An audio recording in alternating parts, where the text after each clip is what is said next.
Hello, hello. Welcome to Red Card Banter TV. Coming back with a summer window review. We're going to be talking about each of our new managers, which each of our clubs have had, our summer window roundup, and what we think our teams are going to perform if our managers are actually going to be a pro or a con for each of our teams. So I'm going to let the other two speakers introduce themselves. Hi everyone, my name is Sauron. It's been a long time. I'm a Manchester United fan for life, as you guys know. It's been a long time since we saw each other, guys. But we're gonna try to come back this season with a blast. We'll go into detail what happened though. First Premier League day. I want to introduce one other person over here. Go ahead. Yes, sir. This is Unamaki, a Manchester City fan. Yes, sir. And obviously, we had a great weekend, but we'll talk more about it. All right, going forward, let's go ahead and talk about our new Outlook Studio. So this we've built for the upcoming podcast. So we're going to talk about the manager reset first. So naturally, we have Manchester United in red here. So let's go ahead and see. So Jay, why don't you tell us about who's leading your new project? Well, currently my transfer window has been in progress, and I'm just want to say congratulations to all the Manchester United fans that we've been hoping to sign Carlos Baleba. Boo. We have finally signed him for 65 million, initially put the 5 million add-on, and he's going to be a valuable asset to his team, as we witnessed in the last match that we played against. I don't know. I don't think we'll talk about that right now. I think we'll go in detail soon. My transfer market currently was occupied by Andrew Santos, Yuri Tielemans, Carl Darlow, Tynan Thompson. Not too memorable players on the bottom, but Andrew Santos and Yuri Tielemans were remarkable in their preseason, but in their match day debut, however, they were very disappointing. But let's talk about Carrick. Currently, Let's talk about Carrick. Carrick. Yeah. Carrick has been, I think, an underestimated manager after what was Underwhelming. happening. Uh, yeah, well, let me explain something to you. All right, Mr. City Boy. We're trying to discuss the fact that this guy was in a sunken ship and he went inside and he's like, I'm gonna pull this back up. And he did, bro. He did. Credit to the manager. And we have to support him, rightfully so, after what he has done. But when I saw this like lack of defense against set pieces, man. I don't know, man. I'm watching this every single time, and it's not even like the opponents don't know. The opponents literally Hull City basically bluntly said out like, "Hey, United have a certain defensive issue. They're vulnerable, and they're vulnerable against set pieces." And so, what did this guy do?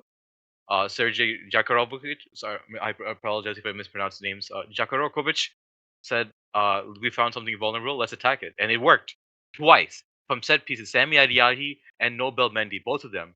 And it's annoying at one point because it's like, why are we doing this? Because we don't have that defensive presence. And I'm pretty sure that once Carlos Baleba signs with us, we're gonna have a much greater distribution in this game and more control. So currently, my opinion stands is that we need to give him a promising but unproven currently right now because he is promising. So Expected tactical strat. do you think Sorry. that Carrick, coming off of probably the most points gained, the most goals scored, since he took over on a one game a week timeline, like now he's coming into a new season, new atmosphere, new environment for many of the clubs. And based on the opening game, did you see the same tactical shift that you noticed before? Or do you think that something has No, changed? I, I think what Hull City did was they're defensively outmatched and literally outperformed ours. We had 72% possession, but we could not transition that into goals. What does that mean?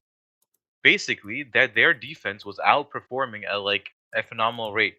Like the point where we had to give 32 crosses in because we couldn't penetrate them shows how amazing that their defense was. We had 72% possession and 32 balls lobbed in because we couldn't penetrate their defense. Like that shows our midfield is extremely lacking. Bruno, I don't know if he was taking a vacation that game. I have to see, but apparently he was playing. I don't know. I didn't get to see him that well. But what I saw was that we need to have controlled progression through consistent passing. And we had that in preseason. I thought Yuri Tilleman's experience and his passing would be great, but his tired legs to get the ball back. That was very difficult. I really appreciate Casemiro for what he's done in that position too, because I really don't like I really appreciate what he has done. Like I think I was a little hard on him earlier, and I can see like What are what you his. what are you expecting from Carrick from a tactical point of view? How would you like to see United play to in the avoid realms relegation. in the realms of Carrick's tactical nous? How do you expect that to go through?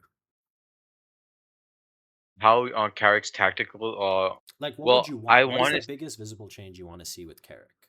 Like, you know him for about 6 months now. You have a feeling for how he wants to play, but this new season, full season, right? He's not coming in midway. How do you want United to play? Like, what is your expectation? I do want like a 4-3-3 built around possession more, but at the same time, like we had possession, but we couldn't transition that into goals because we couldn't have proper penetration. And I don't know what Patrick Dorgu thinks of himself as putting himself as FPL captain, but we need to talk about this guy right now. I love his confidence, but the fact that this like that entire left wing and penetration was absolutely dreadful. Like this is what we're lacking. When once Rashford realizes that he can actually, start committing himself to this team, we can do so much more with this. Like Patrick Dorgu he's a good player, don't get me wrong. I just don't like the way we play it. We need to build from the back technically. Center backs are split. We need full backs going pressing high, and we need a good midfielder to give the center backs like an easy passing option. For example, number six would like be great for us. We can dictate the tempo and everything else. But You think Baleba for will be your me, six? that's my hope right now, isn't it? Like Villalobos is the only one like that can fix this for me. I'm not gonna get a left back. I'm a reasonable guy. I'm a realist. Like I understand that certain people like out there like Lewis Hall. Well, just use us for like I negotiations mean, and like 90 this million for scamming Lewis stuff. Hall is a stretch, I think, considering United's That's kind of financial wild, man. position. Like it's ridiculous. Like I don't understand how inflated these market is. And when we had Jet Spence on the line there, we chose not to go for him, which is absolutely stupid. But it's Honestly, okay, Jet Spence would have been good for you guys. Plus, we would have quoted a healthy fee instead of a 30 million we sold him to Inter. But what do you Bro, if think? if Alexander Balde sorry, like if Balde signs with us, that would be like a huge contribution. But he's not gonna. I don't see this is happening right now, and that's what's the issue. That's I true. can't see a But left back signing for this club what do you currently. think is the biggest weakness in this current United team, plus Carrick's managerial capacity? What do you think is going to make the entire season just go completely to hell? Literally, what Hull City did, bro. Like this guy said it before too. He's like, United have a weakness in their set piece defense. What we're gonna do is penetrate that, and that's what they did, twice. Like we cannot let this keep happening. Why are we completely turning into like statues and for set pieces? I don't understand. We need to work on this. How, We need how to do fix that. you And once we do that, how do you look at United's transfer strategy knowing that your defensive backline is a clear weakness and knowing that set piece defense is going to become a huge problem? And let's be honest, since last season, set piece had become more and more crucial across the entirety of football. And you're still lining up with Mazraoui, Maguire, Heaven, and Luke Shaw. How do you fix set piece defense, especially from corners and dead balls, with that line? well, we do have an amazing player group of players right now as defense. Like our roster is actually a lot bigger than you would think. Like Lisandro Martinez is there, and he like once he's available, like I'm sure that's gonna be like drastically changing. We have Matez De Ligt, also one of the best like he's a champion, proven like amazing player. We have Lona Euro who's athletic and still like, can develop through consistency. We have Harry Maguire's positioning for deeper penetration for like aerial and for heading opportunities. The only things that like are kind of causing us a little few problems right now, obviously Luke Shaw, thank you for your service. Diego Dallo, he's like on and off once more. Mazraoui, I did not think he was good at all against Hull City. He has like good physicality and good technicality. However, I don't see him being as viable as options like against huge games. I Okay. do like him for a viable option. Now we did lose like a certain amount of good players, but we need better defensive presence. Like this has been proven. Who we're So, gonna sign though? so No on the one. flip side, what do you think is the one thing you need to go well for a good season? doing it The really one thing I good. need to go well, I need a left back and I need a proper DM, and I'm pretty sure like two of those things will get solved. However, I think from the window we're gonna have to have some serious talks with Barcelona, considering if they want to keep Rafinha. But we'll talk about that later. Who knows? A man can dream, A man. A man man can can dream. dream, man. A So you man can think your dream. success metric is literally dependent on the fact that you need a new left back and a new DM, but the fact Also, I that feel like Ahmad, when I see Bruno Tillemans linking up with Audrey Santos, like I don't see that mesh. Maybe it's because they just signed like, but there's no like syncing up with these players. Like it's just like everyone is just in disarray. A midfield is the life of a team. You cannot have this instability there. that's Whenever I true. see Yuri Tillemans linking up with Andre Santos, and he's so, oh my god, but please just come, bro. Like we're literally dying out here. Like I'm watching that midfield trio, and you can see why Bruno was having like one of the worst times. He couldn't retain the ball or do anything with it. Like it was just bad.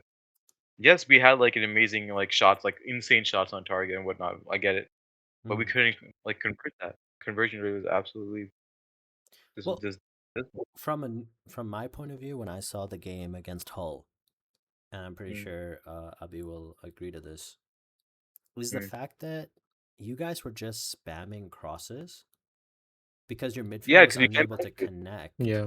And Bruno Fernandez is a huge problem, but we'll get to that.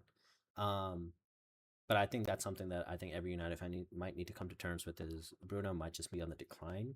He's coming off of a terrible World Cup, confidence is shot, new team.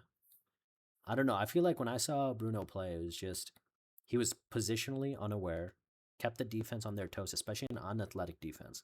Baleba might solve this, but what do you think? What's your? Baleba will solve, He's injured. but it's just not just Baleba. I need like somebody to work with him properly. What? You need Okay. to have that like from Better CDM question teamwork. is. Better question is. What is your ideal midfield trio with Baleba coming in? Simple. It's gonna be like number one Bruno at the top. It's gonna be perfect with Kobe on the left, and then my boy Baleba with him right there. So That midfield trio is what's Kobe gonna get Manu, everything done. Carlos Baleba, and Bruno Fernandez. Interesting. So what's your Yeah, confidence that's for gonna the be. season that you'll have a good season? Honestly, I thought I was gonna have a good season. I woke up, super early, and I was excited. I was like watching the game, and I kept watching, and I kept watching. So what do you think? Out of I don't know, 100%, man. what do you think? Like our United fans, we go through so much, and like it's so painful. Like we were promised good football. We were promised so Alright, much, but anyway. I personally will guarantee top four prediction. We will get top four. This is non-negotiable. So what's your You guys confidence can rate? laugh What do you as think? well. 90%, My 25%, confidence in this team is always 100%. Always, 100? always, Okay. always. Now, give me like what just what do you think about Michael Carrick as your manager? Just give me a Well, one line. Michael Carrick, hmm, a calm and composed individual who understands that we have certain lapses in our defense, but he's gonna work like steadily to fix these things. This guy is not something that can build Rome in a day. It slowly takes time, and I'm knowing he's the man to do it. I believe in you, Carrick.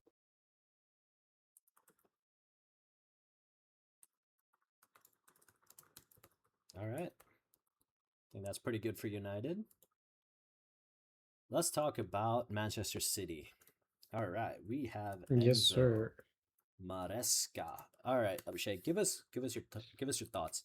Maresca's coming in from Chelsea, and we all knew the dramatic Mm-hmm. element behind his departure. We also knew that Pep around November made it very clear he's going to leave, and Enzo is already set aside, in which he pretty much, let's be honest, derailed his Chelsea career to get the move. So there's a lot of like, yeah, this guy did everything possible to come to City. So I'm sure the players and the fans and the organization as a whole are like, this guy's all in. And he was also handpicked by Pep. So give us your thoughts on Enzo, how you think he's going to start, his identity, his change, pressure Mm-hmm. point, success metric, and all. He means Alright, Enzo Maresca, not I will Enzo definitely Fernandez. give my verdict on Enzo, but first I just have to Maresca. say Manchester City fans probably pretty happy, got a win. Also watch Liverpool tie and United lose. I mean, you couldn't ask for more. as a City fan, you know. Yeah, Arsenal won And though. and going back to that Patrick Dorgu captain thing, I heard some rumors that he wanted to triple captain himself, but then he just forgot to activate it. Yeah, that's funny, bro. It's funny. And He's then a real like, shield of our community. You I know, he's a also real heard shield of I our also heard community. that A Carlos real shield. Baliba was linked to Yeah. United, and then he saw the game yesterday, and he apparently he wants to change his first name to Nada or I something. heard That's what I everybody that heard. signed But Holland for the FPL is currently in regret because they're like, what is this guy doing right now? How does well, he miss? they Oh, regret if they transfer him out. That's all I can say. amazing. Oh, really? Okay, we'll see. Yeah. Everybody, you heard him. If this guy doesn't score next week, this this Inumaki over here, we'll Listen, buy you listen. We know lunch. who's gonna win Go the home. Golden Boots. I don't know why we're worried. Golden But boot, huh? anyway, yeah, Let's go. of course. It's not even a debate. Who's gonna beat I him? heard someone. I heard Thiago? someone say Igor Cesco. I don't know. I Thiago? heard I don't think so. someone say Anyway, so about someone said Enzo Maresca, first I'll just talk about a little bit about the summer transfer window. Mhm. Personally, it's been a little disappointing. what? We let a lot of players go and have not yet made concrete replacements. I mean, we've been in talks with Buati for like the last 2 months, which is annoying because it's taking so long to finish the deal and the season's already started. I mean, Elliot Anderson has been an amazing signing. I will 100% agree to that. Yeah, that's And what I was that's gonna well say. done by the city board. But like again, we're missing a lot of people now, and we sold Savino, Marmouche is leaving, and I don't know. It still bothers me that in 2026 we're still playing Kovacic in midfield while Nico Gonzalez sits on the bench. I think that's a travesty, and I'm not really sure what Enzo Maresca is thinking there, or the board is thinking for letting someone go who played so well last season when Rodri wasn't there. It's really disappointing, and I really, really hope that he doesn't go to Newcastle because we will definitely need him. And I don't know why Enzo Maresca is obsessed with Kovacic that he has to bring him on, but Do you think the that's Kovacic leniency is because he's older, harder to move on, and you won't get enough pricing for it? Whereas Nico's younger, fresher, but probably better talent. You'll get more money for it.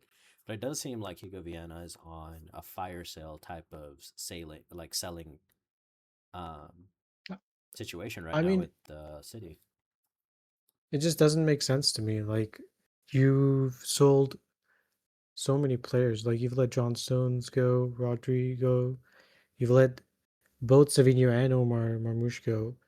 You're usually getting a 200 million for this, so that makes up for both the signings. And even if you get 5 million for Kovacic, it's like you're ultimately still benefiting from the fact that you get to keep Nico.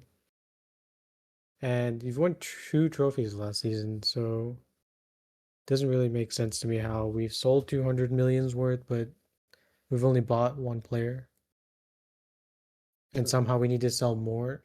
It's ridiculous. Well, Bavati's imminent at 90 million, 90 plus 10, I think. So 100 million almost euros. 110.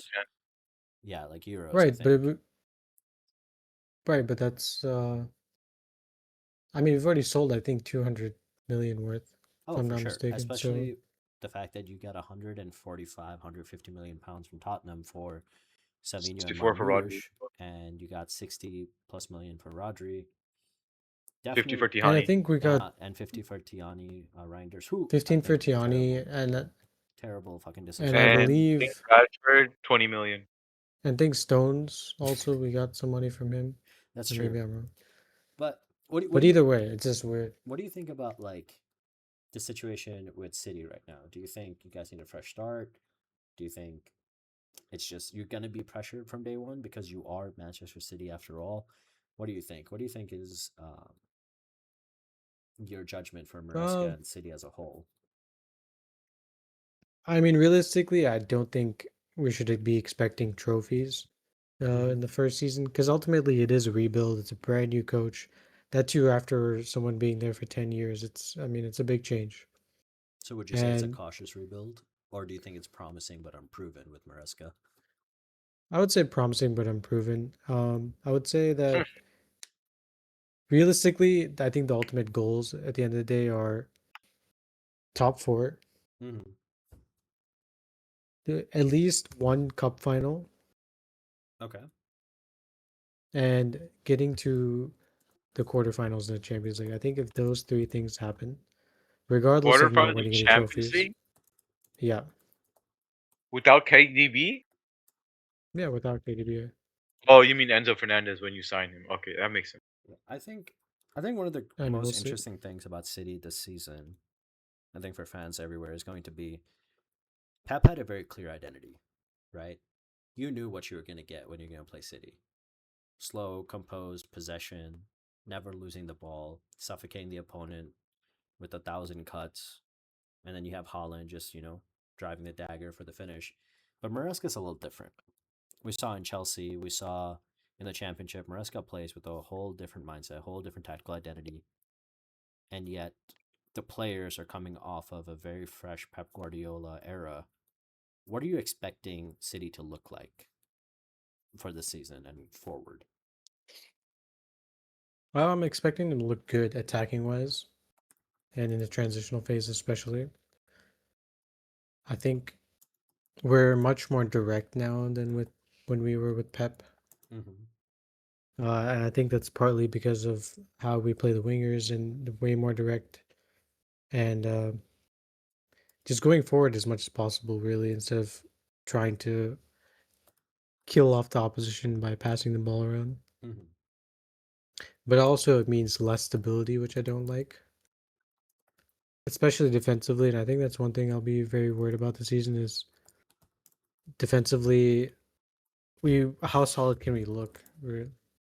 I mean, we know that Chelsea had like multiple red cards under Enzo Mm-hmm. Maresca. And one of the reasons is because it's so hard to defend with the way they're playing. And a lot of times those mistakes will 99% lead to a goal or a shooting opportunity. Right. So I think we can expect some, you know, unstable defending for sure. Right. I think if we can just kind of maintain like a little bit of control in the game, Mm-hmm. we'll be good. So, what do you think is like? What have you seen so far, preseason plus the opening game? What do you think was the biggest visible change that you noticed with this new Maresca identity? Just the directness for sure. Um, I mean, we created a lot of chances against Bournemouth, people can see. And I think that Holland will thrive more with this kind of forward playing and transitional attacking. Mm-hmm. Like very Route One That's the esque. biggest visible change, I would say. Yeah, very Romanesque, exactly. And sometimes I think that's one thing that Pep was guilty of was kind of prolonging one or two attacks that could have been done like two or three passes ago, Right. So more efficient, realistically. you think? Yeah, definitely more efficient. Right. And what do you think about? I guess you already mentioned this. The defensive instability Yeah, is for the sure. biggest And we're issue going to with see the that a pressure point. lot. Mm-hmm. Oh, yeah. Especially with the fullbacks. They're going to be under a lot of pressure this season. And the wide center backs as well. One thing was very interesting to me from a tactical point of view. I'm curious to see what you think. Mark Guehi playing in the midfield at the base, but also finding Right. himself in the box, very high up in a number 10 position. Um, did you expect that coming into week one? No, not at all. I don't think anyone expected it, honestly.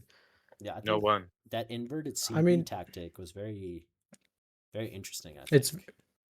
Red it card. reminded me a lot of the treble season when we put Stones in midfield actually, Exactly. and Very John we had Stones almost the esque. same formation. I'm pretty sure was Maresca in charge He of it the was his youth team idea at that actually. time. Yeah, No, no, because he was a coach under Pep, and it was his idea to to push put Stones up. Stones in midfield.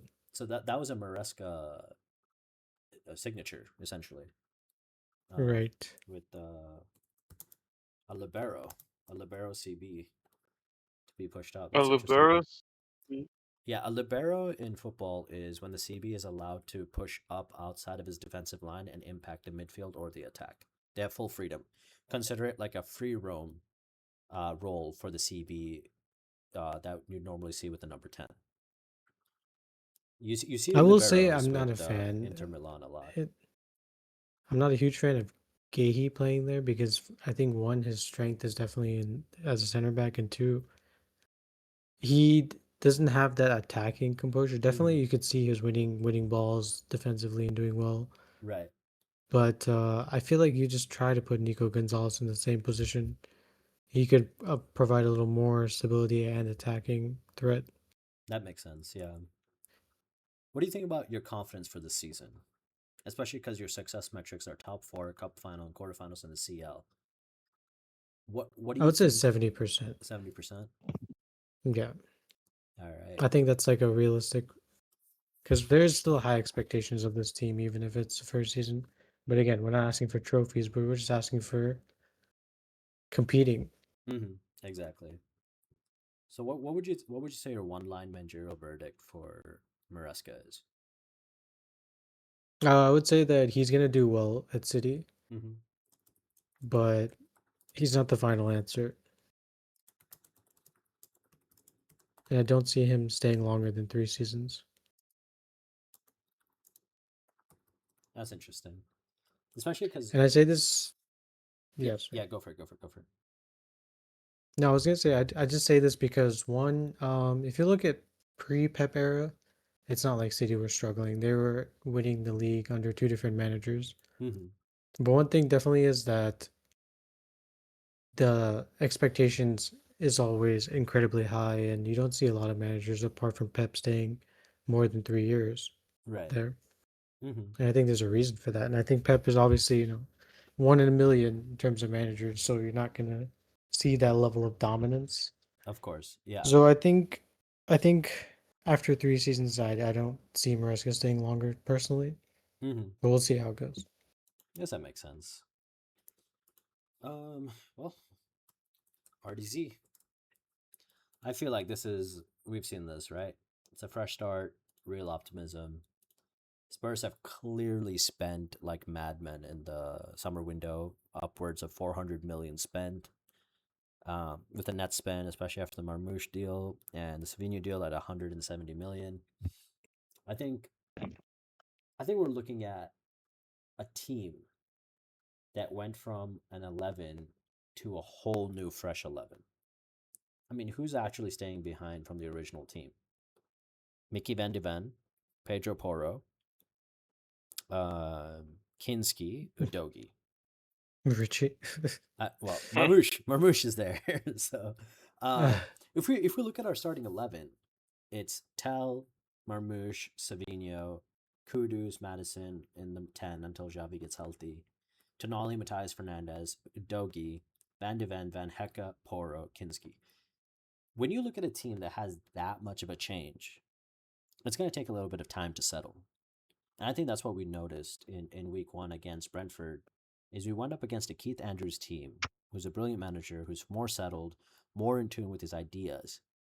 And when I'm looking at RDZ is a lot of build-up play, right? And one-touch sequences, which I think is like quintessential of the RDZ style of play with a lot of third man build-up, third man passing, third man setups.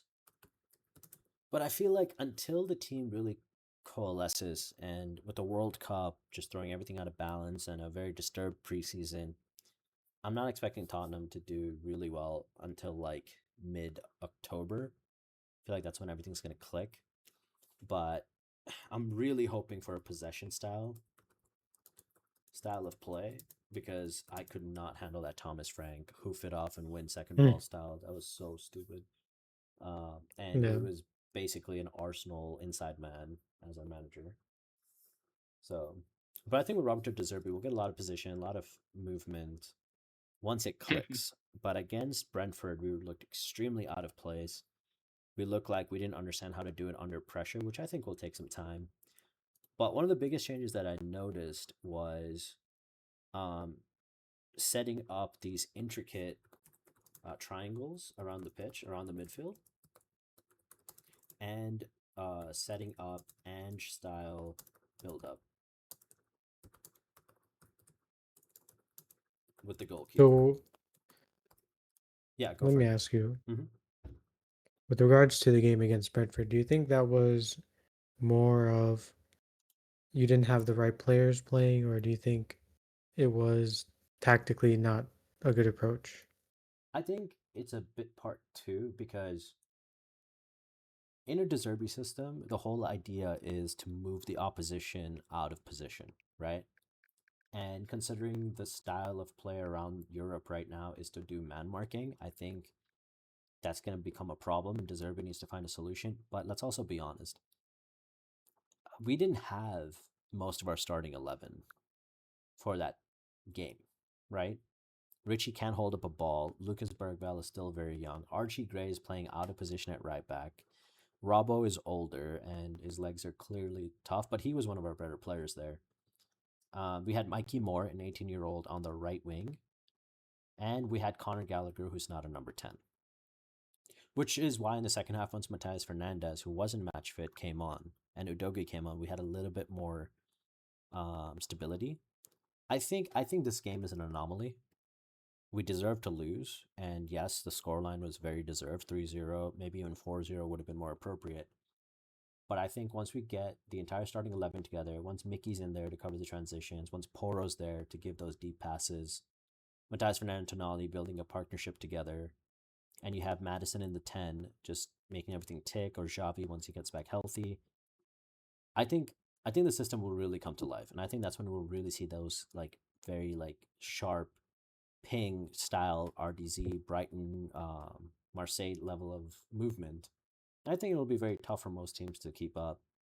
How long is it going to take? I'm not sure, but I think the Brentford game was a personnel issue, and I think De Zerbi probably should have slowed it down just a little bit. And I think his lineup to start the game was a bit off. I think he should have known that Brentford's a physical heavy team, strong athletic players, and Mikey Moore, yeah, he was stuck because of lack of depth. I think he should have started Fernandez, but do you really want to risk one of your better midfielders so early in the season? I think his hands were a little tied, so I think that's one of the biggest issues. But again, new start, new manager. Last season was turbulent as we've known it, so I think that's the biggest issue there. But hopefully, next week at Newcastle, considering how they played today, I'm a little bit scared. But thank you so much for Savinho and Marmouche. That's going to change my life. You're welcome. That's going to go straight right here. Take good care of them. Savio and Marmouche are our heroes. But our pressure point is definitely going to be build up risk. And how quickly can we build the identity with the team under RDZ tactics? This is going to be the biggest thing. RDZ teams tend to concede high up on their side of the pitch because of the build-up play that he's so wedded to.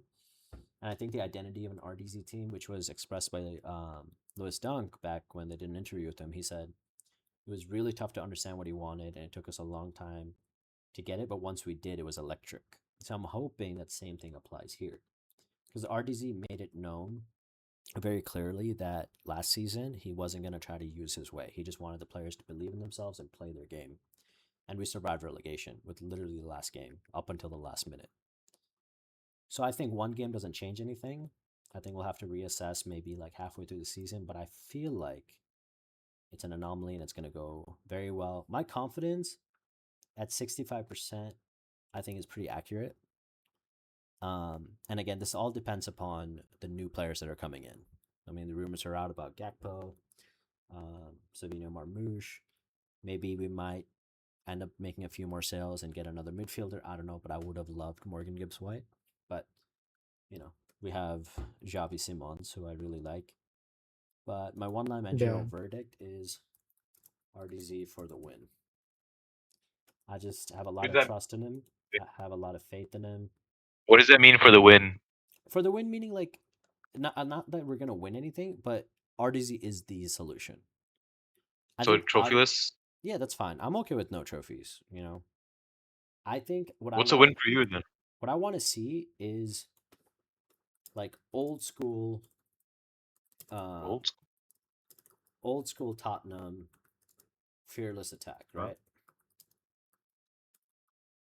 You mean Pochettino? Pochettino-esque. I want the Spurs team to be like a 2017 Poch team, who went to every game and just drove fear in the opposition because they were fearless. They would attack, attack, attack, and they would run everything down, run the other team, just out physical everybody just off of pure willpower. RDZ showcases a lot of signs of Poch, a young Poch. So I hope that his passion and his volatile, like extreme nature might rub off on the team and they're just gonna, break it down. So I think RDZ is the solution. I think with the summer window going, it is an RDZ team. Basically, how a lot of the journalists are describing it as RDZFC. So I think RDZ is definitely the solution.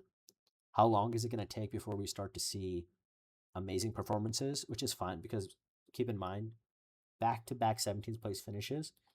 So I think he deserves some time. The team deserves some time, and nobody's expecting to win things. Can we make top six, top eight? I'm happy with that. Top 10, I'm happy with that.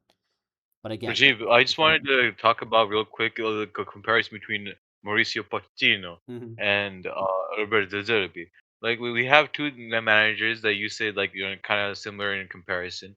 Now we do have to understand that Poch he was given so many years at his place and he went all the way to Champions League final. One of the greatest achievements one would agree, right? And 100%. made the club so rich where he sold players to made stadiums. That is an impact. Of course. Now with RDZ, you how many years does this guy have? Probably 4 or 5 years contract, right? So, do 5 year you see contract, yeah. something like that happening or something that can supersede that and be better than this? I think What do with you think? Roberto De Zerbi, considering how valuable and how influential he's been to the game, I think we might be looking at the person who might be able to bring home a major trophy to Spurs in some point at some time, especially with our new ownership with the Lewis family and Vivian Lewis coming in and spending outrageous money backing the manager. In the last few years, we've had serial winners in Antonio Conte, Jose Mourinho come in and not get backed by Daniel Levy and fall short. This is the first time we can look at, okay, this ownership means business. And they've proven it, right? I mean, no one could have expected that Tottenham were going to make this much level of an impact in the transfer window. Only buying Prem proven players. Tottenham should have. Tottenham also win second place in like 10 years ago, and they did They did nothing. They did with nothing. it. And that's the problem. But see, the problem with that was Tottenham were just escaping that stepping stone club syndrome, right? You had amazing players. You had to sell them because bigger clubs wanted them and you couldn't hold them.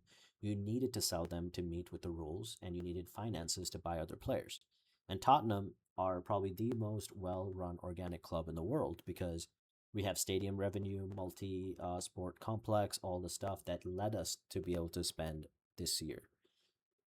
With De Zerbi getting backed at this level, I think it's going to work really well and it's going to take time. Anyone who's thinking, oh, yeah, you got You know, he 400 was. million in your pocket, you spent it, now go win the title. No, it's not how it works. Give him I believe time. that somebody said the same thing with Liverpool last season when they spent over 250 and they were unable to solidify anything. They, exactly, because you create a lot of disturbances in the team by making so many changes. The players Team need to chemistry is understand, important. huh?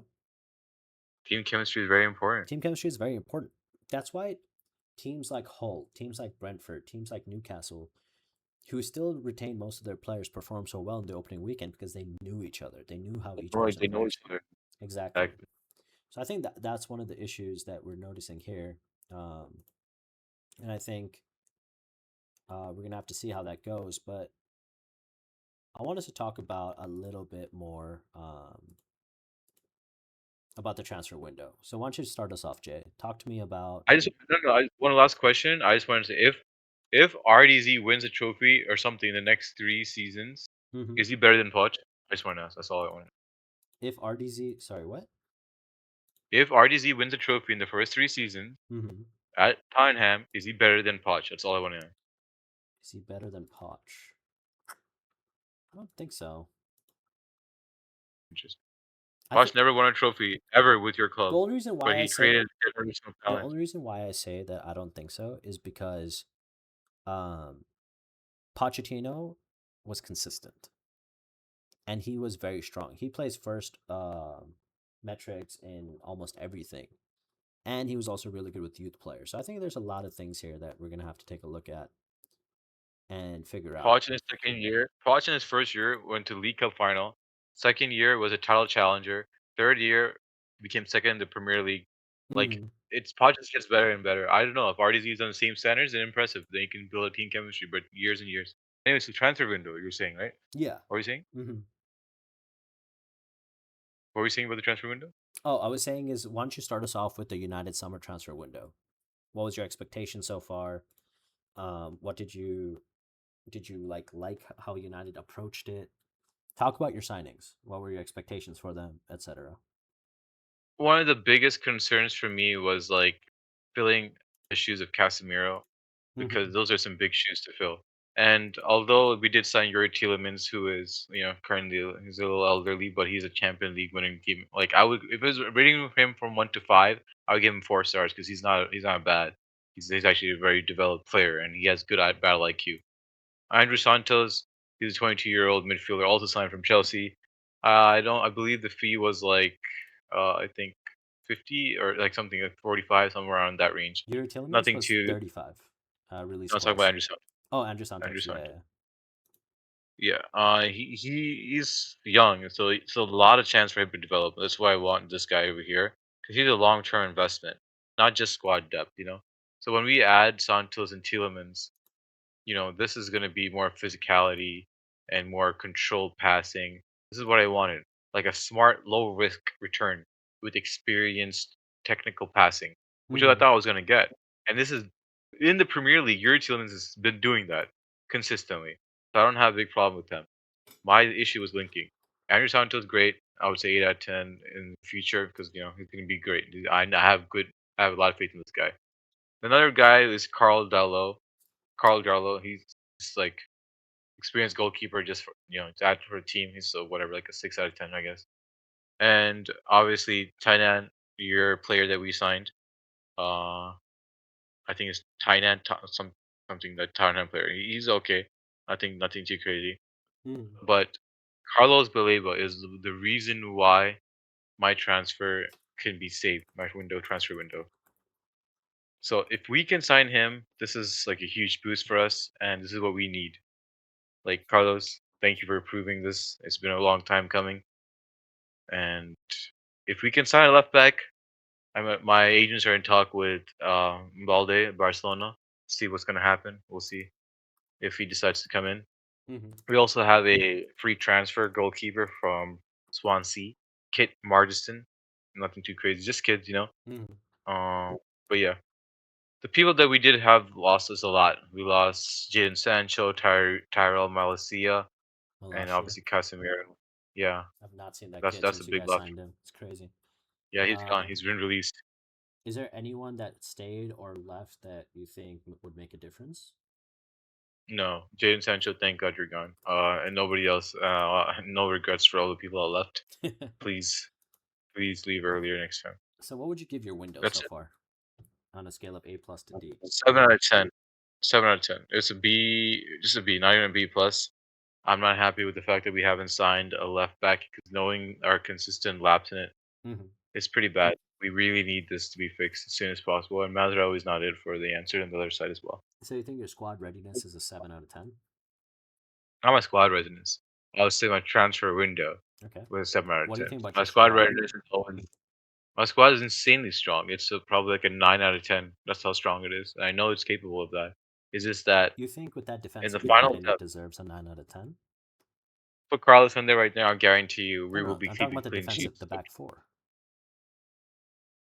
The back four, Like, well, it's how much varying. realistically can Our Baleba back defend the back four, four? he can do a lot. But it's not defensive. It's about possession control. And when Carlos Valeva is there, you will see us even more dominant than what we currently were. And I can prove it to you too. The only two to defend, we had Aiden Heeman, an inexperienced youth playing alongside Harry the Hulk Yeah, honestly, Maguire. why didn't Like, you what guys do you think play is going to Lenny happen? Yoro against Hull? Lenny was currently not available for the match, so Okay. And do you have a surprise player that you think will make a huge impact? my most surprising player this season was going to be Mbumo. He's going to score a lot of goals. The Hmm. only thing we have to do is supply these goals, and Bruno and Yuri Tielemans are supposed to be doing that. Got it. Fortunately, it's not happening. But with Carlos Balebo, there's going to be an additional threat. And please, for the love of God, start Benjamin Sesko. I'm really tired of having this argument again and again. Just please, just start Benjamin Sesko. Benji, why are we out here working out like 6 hours in the gym every day, bro? Like that's what we're here for. We're here to fucking dominate on the pitch. Why are we not on the pitch? Get on the talk to character about this shit, bro. Come on now, yeah. Yeah, I'm All right, actually that's all. curious because Mbeumo started as a striker. Well, you had Sesko on the bench. Rashford can also play there, but you had Drogu starting on the Rashford, left wing. we It's don't, very interesting. we never Hull put Dargo Hull was there. definitely interesting. Do you think that was due to limitations or was Carrick trying something interesting? No, that was just stupid. Like, we should never be doing that again. I think we learn from our mistakes, right, and we move on. Yeah, But if we don't, then we're at Ruben Amorim. So who wants that? So true. let's go. I mean, he did beat you guys in the. I mean, if you study someone's team for like a good year and a half, and they're in the ins and out, and they find like the player's weakness, of course. That's In fact, you true. don't beat them, it's gonna be shocking. All right, coming on to the City team. What was your best signing, you think, Obi? Oh, Elliot Anderson for sure. Spell I that. mean, how many signings did we make? Let's see. That's true. Well, you have Buadi coming in. You have Elliot Anderson. Who else did you guys I sign? would say, no one. I think you made a few more signings. No, We made signings for youngsters, but they're not going to feature anytime soon. Let me take a look. So for City, you guys have signed Jeremy Monga, Geronimo Rulli, Mm-hmm. and Elliot Anderson, with Buadi coming in. Right. I mean, we don't know when manga will start or really. So I think it's clear that Anderson, first of all, is our best signing, especially after this weekend's performance. Can't Mm-hmm. really argue. I thought he played amazingly up until the injury, That makes sense. Yeah, I and think I was he. dreading, seeing Kovacic come. Yeah, sorry. Yeah, I don't understand how you guys have Kovacic thing, but hopefully it's just nothing more than knock. But do you think there's a key departure or retention that you guys have had? Because you've had a lot of departures, and which one do you think has the biggest impact on the team, whether good or bad? Definitely Rodri, at bad least, Mm-hmm. or worst impact. But I mean, if Nico Gonzalez goes, I think that will be bad as well. But in every other position, I feel like we're okay for now. I think with Assuming Savinho gone, your right wing is very bare, and your left wing is fine. You have Grealish and Semenyo, and I guess Semenyo can also play on the right. But you're also in and Doku can talks, play on left. and Doku as well. Yeah, and you're also in talks with uh, Palmer's Palmeiras winger. Yeah, Allen. Allen. Hmm. What do you think? A I good mean, it'll be backup, a I good think. backup. Yeah, exactly. Good backup for Savinho. As long as we're not overpaying for him, which I don't think we are at this point, So far, considering it's only today's showing market. 40 million, which is fine. Initial Yeah, talks today's were at market, that's 100 fine. for some reason, but 40 million seems like a Mm, very fair price. But do you yeah. think you have a missing piece in the City squad? Oh, I would say a number 8 for sure. Number 8, yeah. I don't know. Again, we have Nico Gonzalez, but I think he's gonna leave. But the talks are Enzo Maresca is in love with Enzo Fernandez and wants to bring him across 110 million pounds. What's your feeling on I that? mean, if he comes, I can't really argue. But personally, I don't think we need him, and I don't really like him as a player, especially for 100 million. It's kind of overrated. It is. I just never really liked him as a player. Um, I think he's very rash. I think he's also like, yeah, he has a little bit of control in that midfield, but he's not. I don't think he's a solution to your problems. I think what Rodri brought to the team was so unique that you need two players in place to get the same impact. I just don't know how much of that Enzo can solve, especially for that price tag. I agree. What We'll have would to find you? out, I guess. Yeah, I mean, let's say it's still 2 more weeks in the window. So, given that there's still some time, what would you grade the window currently Currently, I would rate it a 6 out of 10. on an A plus to So D scale? Was that like a C plus, B minus, B minus, I think, B to be minus? fair. And what about the squad readiness at this stage? 6.5, I would say. I don't know if I can do 0.5s. No, I can't. I can only do 6 out of 10. Um, all right. What about a surprise package? Any player that you guys got? Any player that you might be getting or lost that could have made a huge impact? Nico Gonzalez. Nico I think G. losing him would be a really bad impact that we're underestimating right now. All right. And what about your verdict for the window? Incomplete, decent, needs Definitely a lot of incomplete. work. Incomplete needs work, and yeah, that's what I would say. Just needs work for sure. Mm-hmm.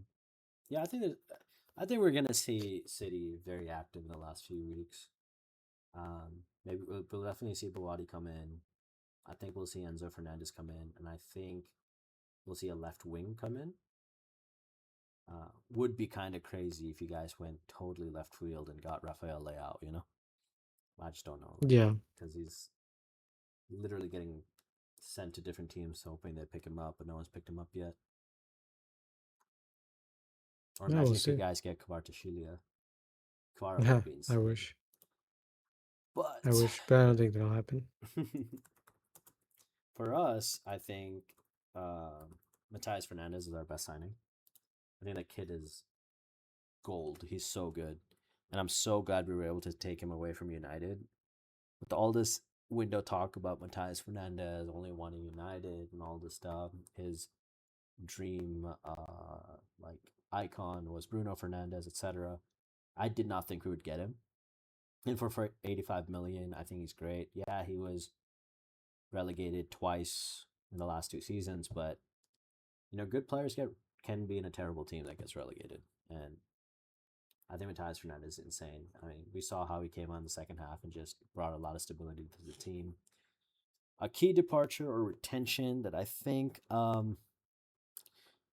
key departure for us was Vuskovic, because he got us a lot of financial flexibility with the 50 million pounds we got for him. I think Brighton giving us 50 million, sending us Jean Paul Van Heck the other way, I think is gonna be good. I still think Van Heck will be amazing for us despite his defensive frailties, but I think he's gonna be great. The missing piece in our squad is definitely striker and wingers, but I think that gets solved by Savio and Marmouche.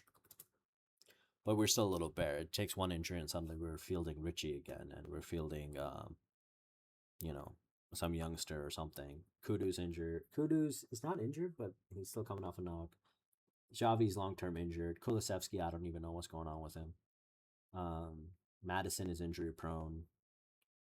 Uh, our left wing is only Tell because Odebert is also ACL injured. I mean, we suffered from so many injuries. It's unreal.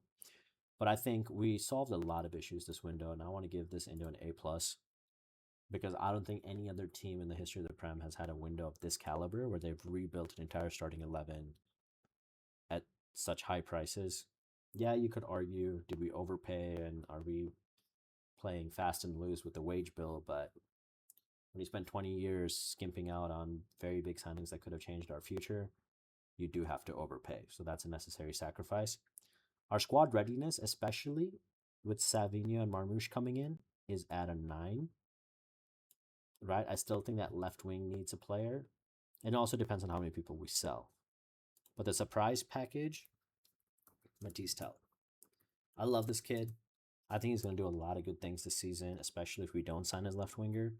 But it seems like we're trying really hard for Gakpo, and we saw Gakpo score a banger today. But I think Matisse Tell, who had a brilliant preseason, was one of the better players against Brentford, is going to do super duper well. And I think we did as much as possible this window that anyone can hope for. I mean, Yeah, I to mean, the you guys definitely have made a big impact on transfer market. oh, for sure, yeah. I think We'll see a payoff. you see a lot of people freaking out that Tottenham are spending so much. Aston Villa fans and Newcastle fans like, why can they spend and we can't? I mean, I don't know. Maybe it's because we made Champions League like 12 times in the last like 15 years. Hmm. Um, Maybe it's because we almost won the Champions League final. Like, nah, I think it's a new era of Tottenham. Better ownership, a better manager. Um, but I just wish this happened for Ange, because if Ange got this much backing instead of getting sacked by Levy, like I think Ange would have done some amazing stuff. Some of the best football I've ever seen that Tottenham play was under Ange. Sure, towards the back end we struggled a lot because of a lot of injuries and youth players because we focused Europa. But I think this season's gonna be great. But final calls. Um, so Jay, United, where do you expect to end up at the end of the season? Most likely top four. Probably third position. I see Arsenal, I see Chelsea, I see United, and I see Liverpool. That's in that top four Do you position right do you now. think that prediction might be a little ambitious considering your window activity and considering that Carrick is handling potentially 3 games a week for the first time in his career? No, I believe in the process. I'm pretty sure we're gonna get top four pretty easy. Pretty easily. Okay, interesting. What about you, O'Shea? How about City? New look manager, team is kind of getting a little destabilized, but bringing in very, very high potential players and coming off of the Pep era. Do you think there's going to be a hangover? Do you think we'll see more of the same? I think there'll be a little bit of a hangover for sure. Like I said, if we win anything, I think that's overachieving for a first season. And I expect top four at the very least. Got it. I think for us, I think anything in the top 10 is fair. And I think we'll place anywhere between 6th to 10th. I don't think we'll get higher than that. Um, and we'll have to see. Maybe next week that prediction will change because I want to see how Savinho and Marmoush gel, and maybe they might just be the missing key in our attack that sets up everything. But I think that's a fair assessment of the Tottenham team. Um, and I don't think we'll ever flirt with relegation again, hopefully. But that was not fun. Hmm. But that's fun. Um, any other remaining comments about your teams before the new season? No, I think that's it. Covers I think we everything. covered everything. Jay, United? No, I said everything I have to say. Pretty sure. All right. Let's go. And the next time we'll discuss about how each game went. That'll be interesting. Two of us are depressed and one is happy, so we'll see. We'll see how it goes. But thanks for speaking, guys, and we'll try to get out another video ASAP. Bye, everybody. Take care. Bye.